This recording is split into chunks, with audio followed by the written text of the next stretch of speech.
different than we did. They didn't wear shoes. They didn't, wear dresses. They didn't go to the grocery stores.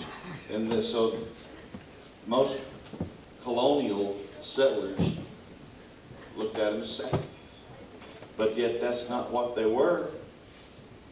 And so, is it possible for someone to be able to run around barefooted in the woods at play?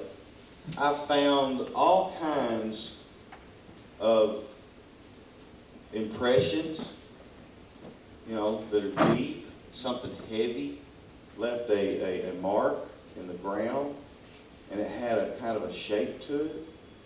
And I looked for these because it's curious. I'd find other impressions that you could definitely see the side, but I never did find anything really definite. I found depth with toes, where like something had jumped on the ball of its feet. I found, some of them I could see the footprint as plain as day, but yet it wasn't plain as day. It was always in the form of maybe a muddy spot, a washed out spot, a long, elongated. I mean, it wasn't, I just wasn't finding them. My very first one I ever found, all I found was where the balls of the toes, where it had jumped across an 8-foot mud hole. Pause. Then I found this. Now, when most people look at this, they go, well, that's a human's foot. Hit play.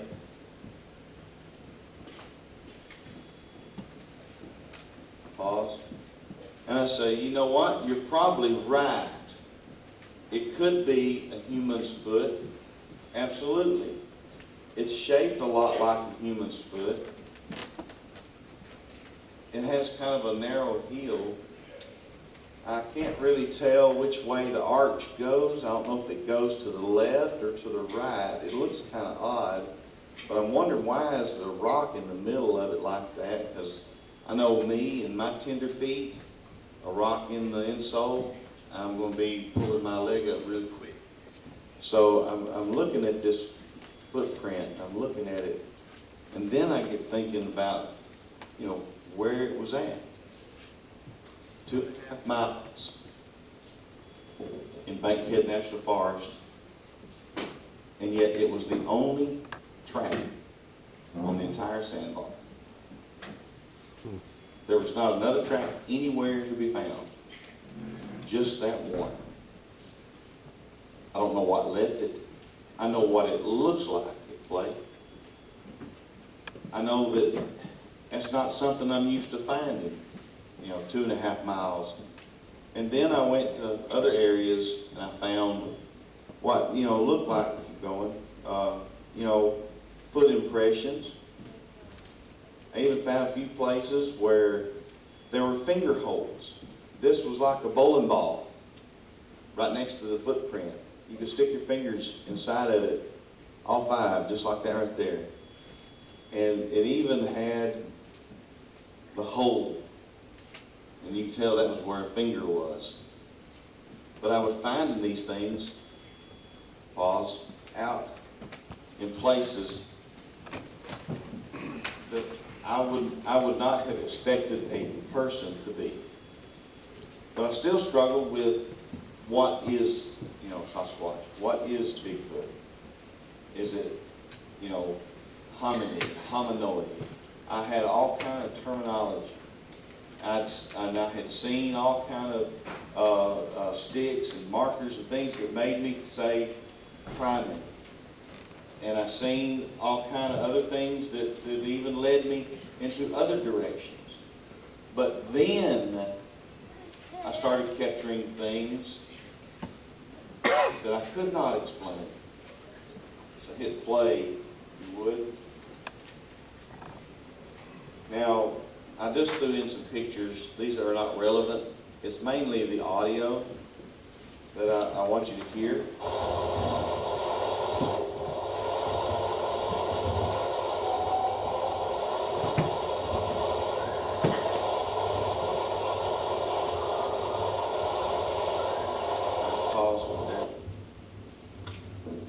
sitting, and what I try to do a lot of times is I try to have someone with me, so that way I don't have to worry about people coming back and going, oh, well, he did that by himself. He worked.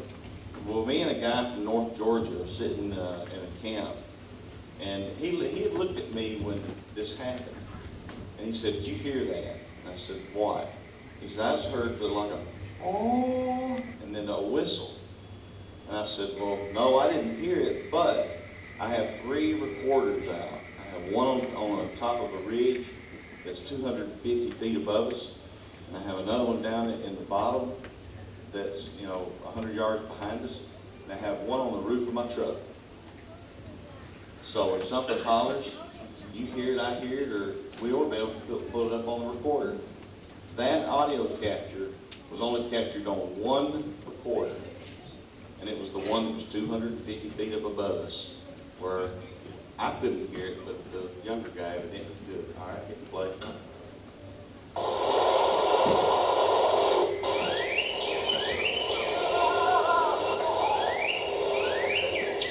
Pause. Somebody said, well, that's a bird. That's a bird. A bird. It could be. It's possible. A bird could go, hey, oh. It's possible. I've heard birds make all kind of noises. When you're sitting there at 2 o'clock in the morning and you hear a bird go, hee-yaw-haw, hee-yaw-haw, hoy, hoy. It kind of makes you go, oh, what kind of bird is that? Hit play.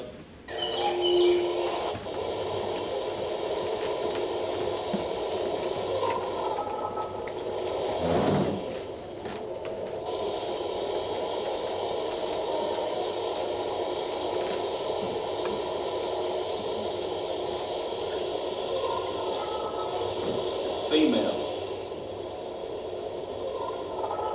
She's going, ooh-ah-ha, ooh-ah-ha. I don't know what ooh-ah-ha means.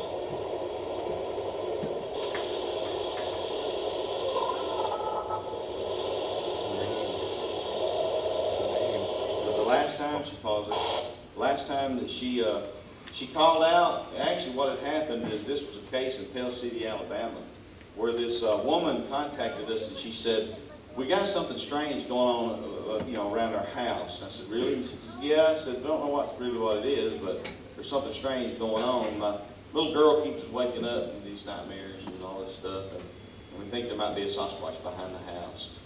And so we went, and along with some other investigators, and we set up thermal cameras, and I put out a recorder, this audio recorder, the first night. And they found the audio recorder.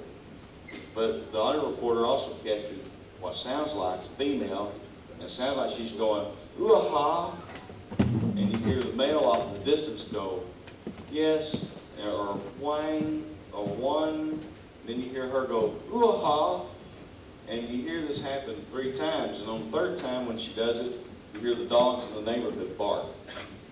Well, we left those FLIRs, those thermal cameras, for almost 4 months and didn't get one thing, because it was almost as if they knew it and therefore they were keeping their distance. Hit play. So then I started really paying attention to audio.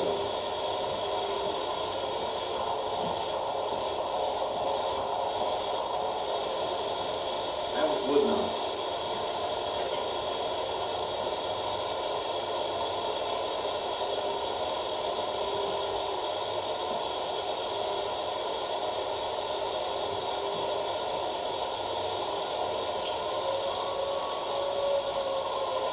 I thought, all right, that's a coyote. It's going to be a good night. I didn't hear the wood knocks. Well, that's a coyote, great. Man, I can't wait. This is going to be good.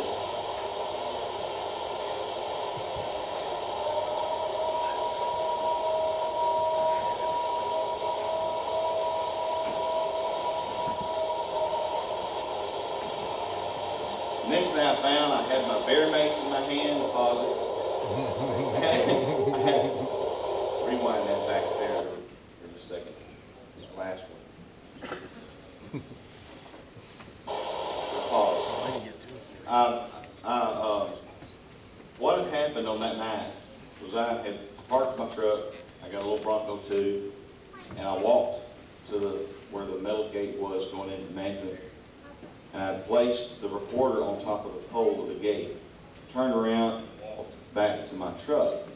Well, in the process of me walking back to the truck, which was 50 yards away, is when the wood knocks were done. Pow, pow, pow, pow, pow. A friend of mine who was a police officer, he said, "Oh, those were gunshots."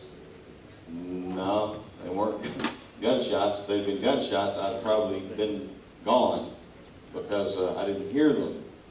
I know I would have heard gunshots. But then I pulled out a FLIR, and when I pulled out the FLIR is when it went the woo, the first call. And then I put it on the tire of my Bronco and turned it on.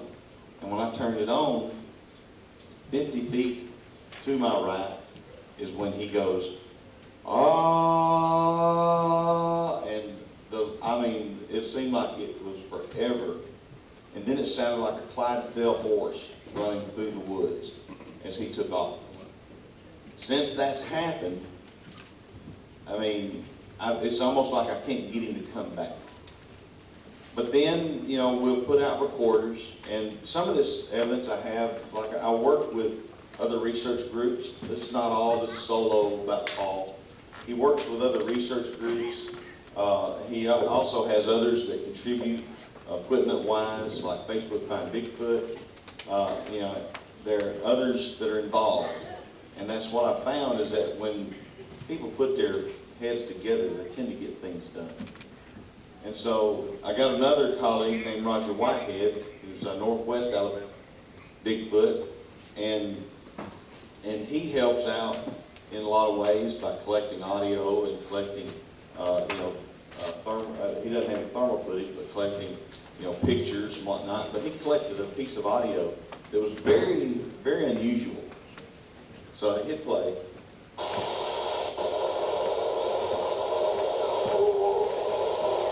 Pause. The recorder sat there in a limestone quarry that had been abandoned for like all night.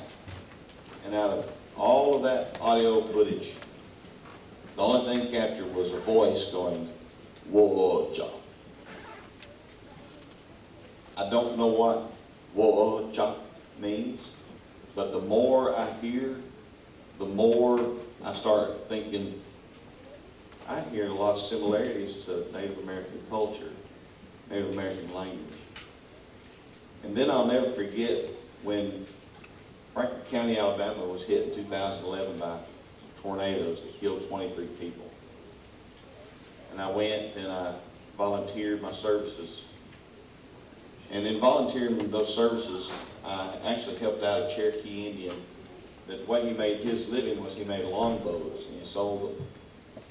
I'm sitting there and I'm talking to this gentleman, and me being dumb like I am sometimes, I said, "Got any cool Bigfoot stories?" And he just kind of looked at me like, I was rude, and he said, "You best leave them alone or someone's going to get hurt."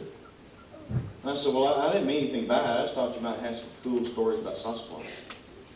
He said, "Let me tell you what my father's." Now this is what he's telling me. He said, "My father's told that when they came to this country, there was a tribe of people already here. They were much larger and more fierce than we were. They also discovered they were competing for some of the same food sources. So in order to avoid conflict and war with this tribe, my father's made up stories about them, about how they would steal your children. They were cannibals, monsters." He said, "But we lived alongside of them without any problems for a long time. And then he did this." He said, "Till you came along," and he pointed at me. He said, "You come here and you take the red man off his land and you kill the buffalo for sport. You take the black man, you put him in chains and make him your slave. But worse than that, you fight and kill amongst yourself without remorse. Sasquatch has nothing to do with you. You're a dangerous creature." That really shook me. It really did. So then I started going about my research a little more respectful and and not just running around out in the woods beating on trees and trying to, do like. But I did shoot some episode, Finding Bigfoot. Go ahead and hit play.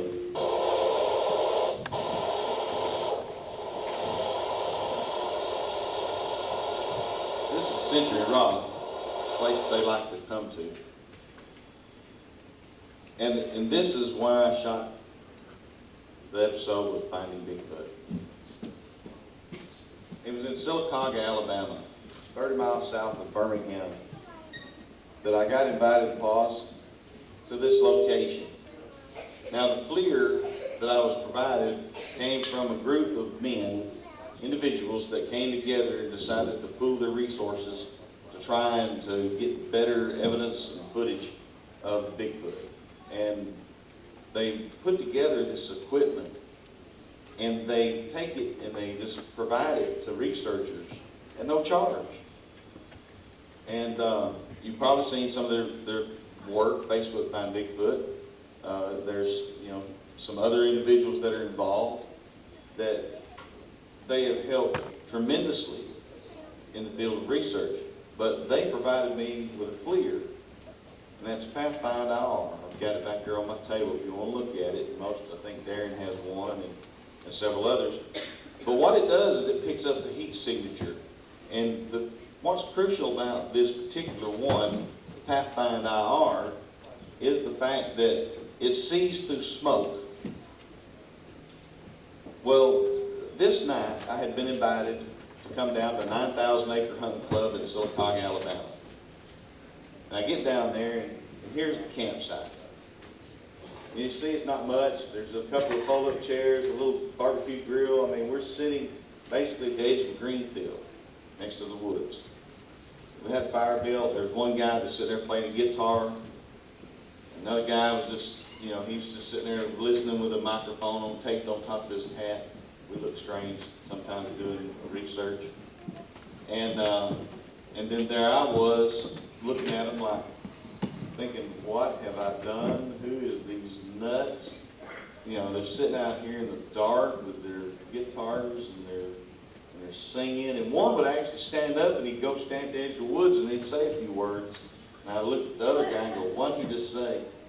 I don't know, it's something in Spanish or something like that. And I'm going, Sasquatch speaks Spanish? But then they said, well, hey, let's go walking down to the lake, which is about a half-mile walk. And I said, okay, well, wait, before we go down there, let me take the FLIR and set it up to watch our camp as we're gone. So I take the FLIR out of the box, I put it all together, and I hit power, and it's got a little view screen about not much bigger than an iPhone, and hit play.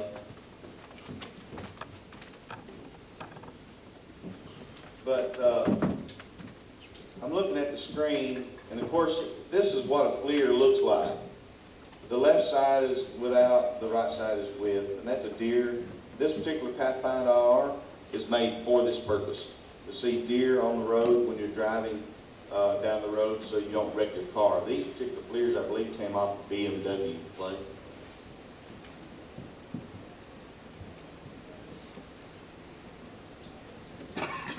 That's what people will look like. You can see, you can see that the guy, you can see his pants, you can see his shirt. That's what people are going to look like. They're going to have little breakups here and there because not all areas are the same temperature and the heat is not as much. I turn mine on, hit play, and I'm looking at this little monitor.